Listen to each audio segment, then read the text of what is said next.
आज की ये कहानी सिर्फ एक प्रेम प्रसंग की नहीं है। ये कहानी है विश्वास के टूटने की, रिश्तों की मर्यादा के खंडित होने की और अंत में पंचायत की अनोखी न्याय प्रणाली की। बिहार के भोजपुर जिले के एक छोटे से गांव में जो हुआ वह न तो समाज की परंपरा में आता है और न कानून की किताबों में, मगर यह कहानी समाज के उस चेहरे को उजागर करती है जो अब भी भीड़ के फैसलों पर जिंदा है। तो सबसे पहले नमस्कार, आप देख रहे हैं न्यूजीरा और मैं आपके साथ विपिन।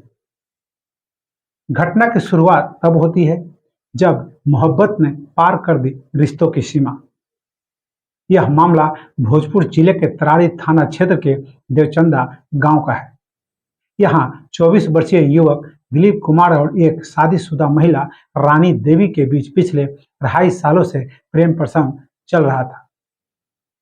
कहानी में जो सबको चौंकाने वाली बात थी वह ये कि दिलीप रानी का देवर लगता था, यानी दोनों के बीच सामाजिक रिश्ते की एक सीमा रेखा थी जो धीरे धीरे टूट चुकी थी। रानी की शादी 27 फरवरी 2022 को दिलीप के मौसेरे भाई सोनू चौधरी से हुई थी। शादी के बाद जब रानी अपने ससुराल आई तो दिलीप के साथ उसकी नजदीकियां बढ़ने लगी। शुरुआती 3 से 4 महीने सब कुछ समान था, मगर फिर दिलीप अक्सर भाभी के कमरे में आने जाने लगा। जब पति सोनू घर पर नहीं होता तो रानी चोरी छिपे दिलीप को बुला लिया करती। धीरे धीरे ये रिश्ता एक ऐसी हद तक पहुंच गया जहां शर्म और मर्यादा दोनों ने अपना दम तोड़ दिया। दोनों के बीच इतना गहरा रिश्ता बन गया कि वे एक दूसरे के बिना नहीं रह पाते थे। करीब 6 महीने पहले रानी के पति सोनू ने दोनों को एक बार रंगे हाथ पकड़ लिया था। उस समय घर में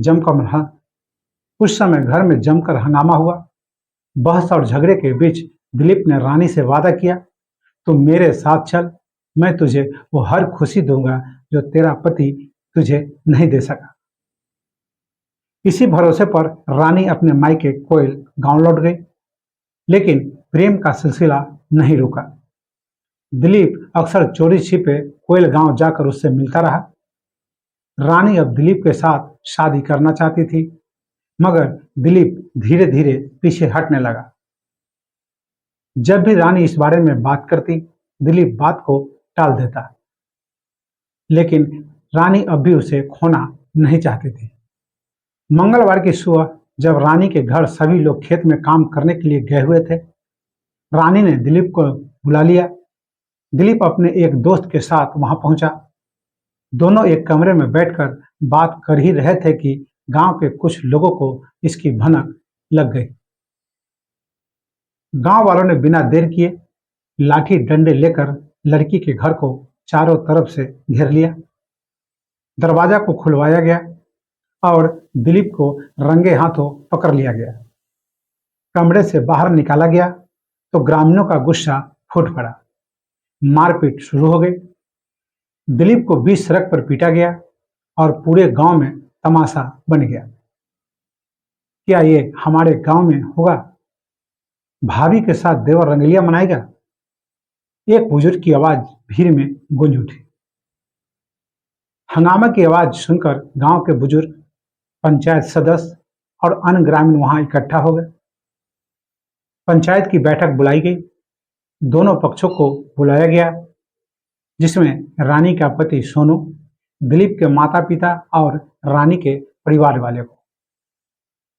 करीब 1 घंटे तक गहमा-गहमी और बहस चलती रही। कोई कहता इसका सामाजिक बहिष्कार होना चाहिए, कोई कहता है इसको जेल भेज दो, तो कोई कहता है अब इसकी शादी ही इसका हल है। आखिरकार आपसी सहमति और सामाजिक दबाव के कारण फैसला लिया गया कि रानी और दिलीप की शादी मंदिर में करवा दी जाए। गांव के ही मंदिर में हिंदू रीति रिवाजों के साथ विवाह संपन्न कराया गया। मंत्रोच्चारण के बीच दिलीप ने रानी की मांग भरी। उस वक्त वहां 50 से अधिक ग्रामीण मौजूद रहे। जिसमें कई बुजुर्ग और पंचायत सदस्य भी शामिल थे। इस पूरी घटना के दौरान तरारी थाना पुलिस को भी सूचना दी गई थी, लेकिन जब तक पुलिस मौके पर पहुंचती, गांव वालों ने समाधान कर दिया था। अब सवाल ये उठता है कि क्या गांव की पंचायत को यह अधिकार है कि वह ऐसे मामलों में खुद न्याय करे? क्या देवर भाभी के रिश्ते में जबरन शादी कराना सामाजिक सुधार है या सामाजिक दबाव? पुलिस फिलहाल मामले की जांच कर रही है, लेकिन सूत्रों का कहना है कि कोई पक्ष थाने में लिखित शिकायत नहीं देना चाहता। इस घटना ने एक बार फिर यह सोचने पर मजबूर कर दिया कि गांवों में आज भी भीड़, पंचायत और सामाजिक दबाव के जरिए न्याय किया जाता है। लेकिन क्या यह सचमुच न्याय है? रिश्तों की मर्यादा तब तार तार होती है, तो क्या हल केवल शादी है या फिर समाज को कुछ और गहराई से सोचने की जरूरत? तो बस अभी के लिए इतना ही। आपने अभी तक में इस चैनल को सब्सक्राइब और फॉलो नहीं किया है तो अवश्य कर ले। साथ ही अपना महत्वपूर्ण सुझाव कमेंट बॉक्स में देना न भूले। नमस्कार।